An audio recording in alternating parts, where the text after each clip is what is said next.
বাংলাদেশের রোগীরা বর্তমানে দুইটা জায়গাকে বেশি ভয় পায়। এই জায়গা দুটো হলো নাম্বার ওয়ান হাসপাতাল, নাম্বার টু কিছু অসাধু ডক্টর।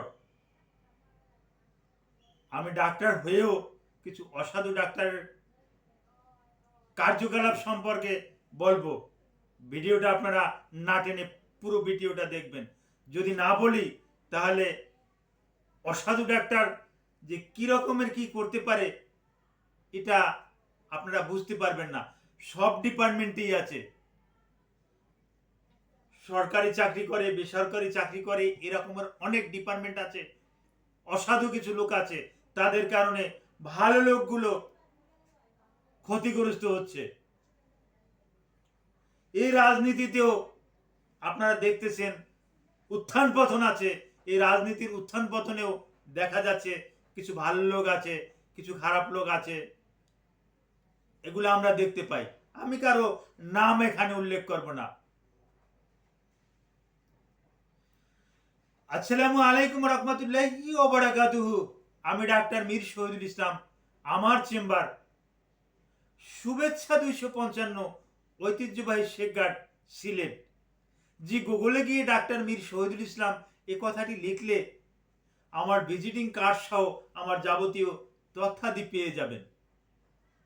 যে অত্যন্ত গুরুত্বপূর্ণ একটা কথা বলতেছিলাম যে রুগীদের ডাক্তারদের কাছে যেতে ভয় কেন, রুগীদের হসপিটালে যেতে ভয় কেন, এই ব্যাপারটা নিয়ে একটু আলোচনা করতেছিলাম। একটা সময় ভয় ছিল না, কারণ মানুষ মনে করত আল্লাহর পর, সৃষ্টিকর্তার পর যদি মানুষকে একটু আরাম দিতে পারে সে হলো ডাক্তার। সুতরাং এই ডাক্তারকে মানুষ অত্যন্ত শ্রদ্ধা করত, অত্যন্ত ভক্তি করত। কিন্তু অসাধু কিছু চিকিৎসকদের কারণে আমরা আমরা সেই ভক্তির, আমাদেরকে যে ভক্তি করবে সেখান থেকে আমরা সরে যাচ্ছি। কেন সরে যাচ্ছি এখন বলি। হাসপাতালে রুগী যায়, ভালো ডাক্তার থাকে ওখানে। ভালো ডাক্তার পূর্বেও ছিল, আজও আছে, ভবিষ্যতেও থাকবে। দুজন ভালো ডাক্তারের উদাহরণ আমি দেব। আমার জীবনে দুজন ভালো ডাক্তার পেয়েছি। তারা সারা বাংলাদেশে না, সারা পৃথিবীতে তাদের সুনাম আছে। এই দুজন ডাক্তারের কি না চেনে বাংলাদেশে এমন কোনো ডাক্তার নাই। এই দুজন ডাক্তারের সম্পর্কেও আমি কিছু আলোচনা করব। তো হাসপাতালে রুগী যায়, ধরুন একটা রুগী গেল লেবার ইউনিটে। লেবার ইউনিটে রুগী গেলে কিছু ঔষধপত্র কিনানো লাগে। এখন একটা হরমোনাল একটা ইনজেকশন লেবার ইউনিটে এটা লাগে। এটা ওই লেবার ইউনিটে ওই ডেলিভারি পেন ছাড়া আর এই ইনজেকশনটার আর দরকার হয় না, কোনোদিন দরকার হয় না। এটার নাম অক্সিটোসিন। এটা 5 ইউনিট পাওয়া যায়, অক্সিটোসিন 5 ইউনিট পাওয়া যায়, 10 ইউনিট পাওয়া যায়। বিভিন্ন কোম্পানির বিভিন্ন নাম আছে, কোনো নাম আমি উল্লেখ করলাম না। তো এই অক্সিটোসিন কয়টা লাগে, যারা আপনারা জ্ঞানী গুণী কোনো ডাক্তার যদি এই ভিডিওটা দেখে থাকেন তাহলে তারা ব্যাপারটা বুঝবেন কয়টা অক্সিটোসিন লাগে। কিন্তু এরকমের প্রেসক্রিপশন দেখা যায় যে অক্সিটোসিন 10টা, অথচ অক্সিটোসিন লাগার কথা একটা, দুইটা, এর বেশি অক্সিটোসিন লাগার কথা না। দুইটা অক্সিটোসিনের বেশি লাগার কথা না, সেখানে কেন 10টা কিনাচ্ছেন? বাকি 8টা কোথায় গেল, বা পুরো 10টাই কোথায় গেল? এরকমের হচ্ছে কেন? আপনি ডক্টর, আপনি কেন লিখে দিলেন কেন? আর কার মাধ্যমে এটা বিক্রি করলেন? হসপিটালে কি শুধু এটাই? আরো কত রকমের কত কি এগুলো আপনারা দেখছেন, জানেন? এ সম্পর্কে আমি আলোচনা করতে চাই না। একটু ডক্টরদের কথা আলোচনা না করলে নয়। ডক্টররা বিভিন্ন জায়গাতে, আমার যে রকমের পার্সোনাল চেম্বার আছে, আমি এই পার্সোনাল চেম্বারে এখন বসা আছি, এরকমের প্রত্যেক ডাক্তারের একটা পার্সোনাল চেম্বার আছে, পার্সোনাল চেম্বারে বসা আছে। সেখান থেকে ধরুন আমার যতটুকু ক্যাপাসিটি আমি অতটুকু হাত দেব। আমার দ্বারা যেটা সম্ভব না সেটা আমি হাত দিতে যাব কেন? সেখানে আমি হাত দিতে কেন যাব? একটা ফ্র্যাকচার হয়েছে, সেখানে আমি কেন হাত দিতে যাব? দাঁতের সমস্যা, আমি তো ডেন্টিস্ট নই, দাঁতের ওখানে হাত দিতে যাব কেন? আমি তো অপথ্যালমোলজিস্ট নই, আমি আই স্পেশালিস্ট নই, আমি রেটিনা স্পেশালিস্ট নই, আমি কেন চোখে হাত দিতে যাব? নিউরোলজিস্ট নই, ব্রেনের ব্যাপারটা নিয়ে তো আমার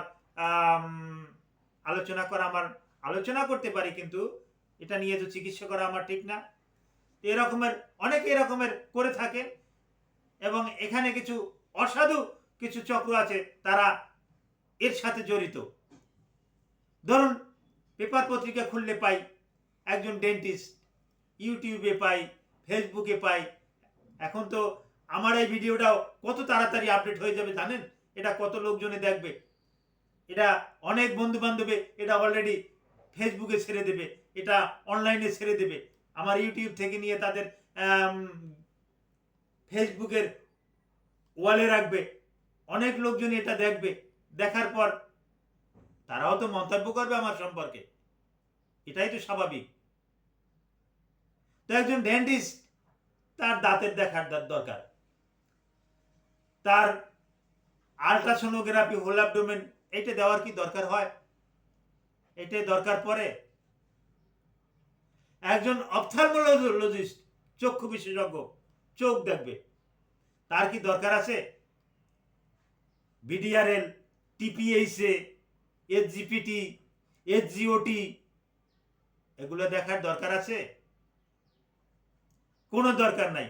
হেলিকোব্যাক্টার পাইলোরি, অপথ্যালমোলজিস্ট, উনি হেলিকোব্যাক্টার পাইলোরি বোঝে কি? হেলিকোব্যাক্টার পাইলোরি উনি দেখতে যাবে কেন? কোনো দরকার আছে?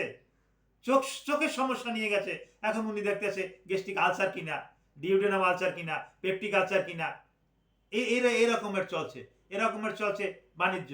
আর এই বাণিজ্যতে 50% ডিসকাউন্ট দিয়ে দিচ্ছে। আপনি 5,000 টাকার 10,000 টাকার পরীক্ষা করালেন, আপনাকে 5,000 টাকা তাৎক্ষণিকভাবে, ওই সব সকালে করাইলেন, সন্ধ্যায় ল্যাবে এসে আপনাকে পকেটে দিয়ে গেলেন যে স্যার আপনি তো 10,000 টাকার কাজ দিচ্ছেন, এই নেন আপনার 5,000 টাকা, বুঝে নেন।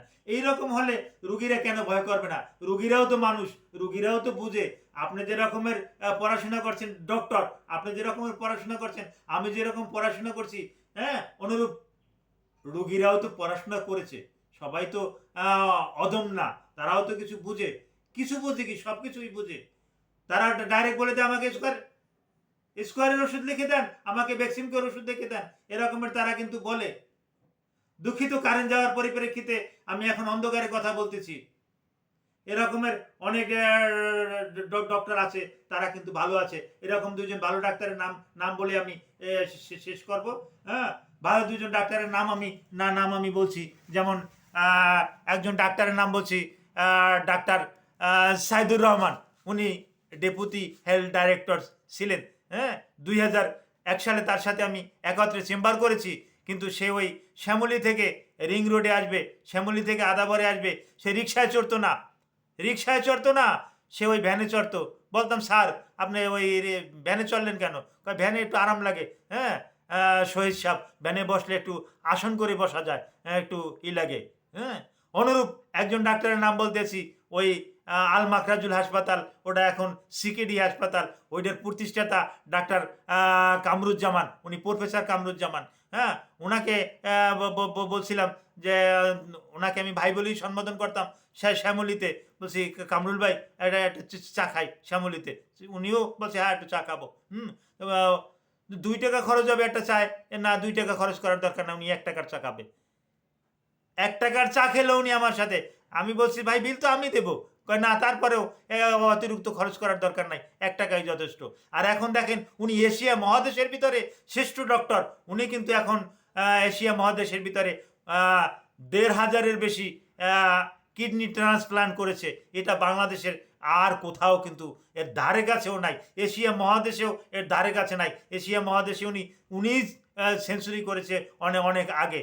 তো দেখুন, এরকমের ভালো ডাক্তার আছে বিদায় আজও কিন্তু দেশটা কিন্তু টিকে আছে। ভালো ডাক্তার আছে বিদায় দেশটা কিন্তু ভালো আছে।